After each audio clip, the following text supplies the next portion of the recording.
3章节我们会深入介绍 GUI 设计的原则以及使用案例的应用。在这里使用的教材是 Principle of Good GUI Design。图形使用者界面 GUI 通过快速同化和操作的方法呈现资讯，借此简化界面的使用方式。运用模仿物理对象，如开关和按钮的构造，提供直观的视觉方法，加速界面的学习效果。虽然说 GUI 是一种为了引导使用者而设计出来的方法，但是不好的 GUI 设计却会造成使用者的困扰。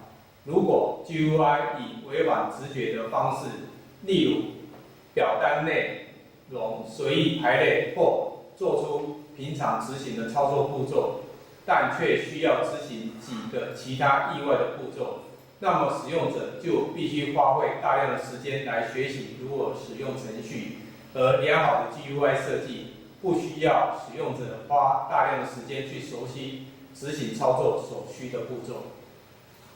好的 GUI 设计分出9个主要原则，分别是：1. 了解使用者； 2. 注意不同的观点； 3. 设计清晰度； 4. 提供视觉回馈； 5. 注意听觉回馈； 6. 保持文字清晰； 7. 提供可追踪路径； 8. 提供键盘辅助； 9. 正确使用控制键。第一，了解使用者。应用程序必须反映使用者的观点及行为。开发人员要了解人们的共通特性，例如辨认与回忆。一般人可以回忆起2000至3000个单词，但却可以辨认出5万个单词。第二，注意不同的观点。在 icon 的设计上与应用程序的整体行为方面，许多的设计师容易无意间的掉入陷阱。例如，为了表达某种功能，投入大量的时间设计一个 icon， 但使用者却不知道这个 icon 代表的是什么意思。此图表示，若每种讯息都强调用于识别功能，而其余的细节排除掉，就可以避免掉入陷阱。第三，设计清晰度。使用者通常不清楚 GUI 的设计程序，因此提高应用程序的清晰度是一种有效的方法。例如，开发与使用时保留操作说明的列表，让使用者知道怎么操作，如图所示。第四，提供视觉回馈。如果使用者在等待操作完成的时候，发现自己只能盲目地盯着沙漏，就会因为视觉回馈不佳而产生无奈和不愉快的感受。若给予使用者在等待的时候，可以知道操作需要多少时间才能享受他们耐心的成果，是很棒的视觉回馈。作为一般规则，大多数使用者喜欢在操作时间超过7到10秒时，显示带有进度指示的对话框。第五，注意听觉回馈。听觉的回馈含声音、音乐或是警报声等音频。听觉回馈的使用主要是以需要警告使用者即将发生的严重问题时，例如进一步可能导致数据或软体的遗失等问题，此声音回馈就会非常有用。开发人员可以设定给使用者关闭声音的权利，但是当出现必须解决错误的情况时，警报声就会无视静音而执行。第六，保持文字清晰。开发人员经常为了让文字表达清楚而添加大量单词，但是却并不一定能达到效果。例如文本标签内容、使用者错误消息等内容，让开发人员在措辞上做简短的文字叙述是具有挑战性的。因此，将这些任务分配给有经验的作家，可以有效地处理文本的回馈。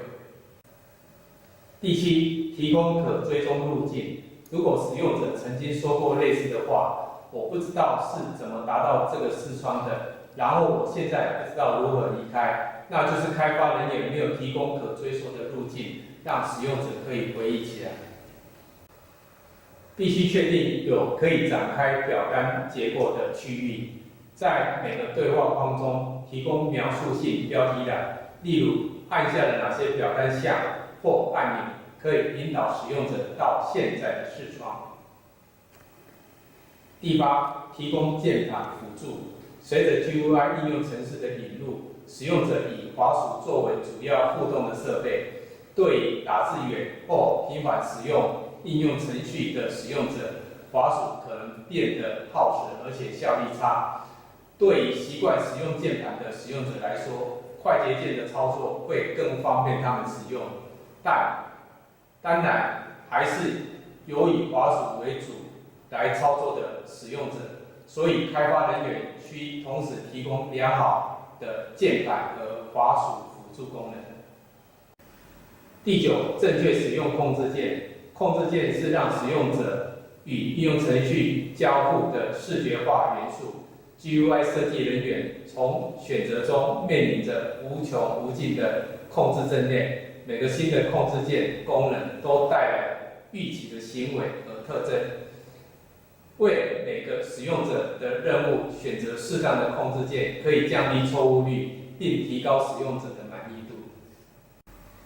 使用图中的表作为屏幕中控制键使用的指南，最后测试在整个应用程序中是否保持这些控制键的基本行为和位置的一致性，避免扰乱使用者的认知。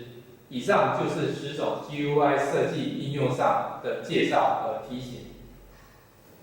了解了 GUI 设计原则，可以帮助开发人员明白如何设计更能让使用者容易的操作界面上的功能。下章节我们会以手机的 UI 设计做介绍，请继续收看，谢谢大家。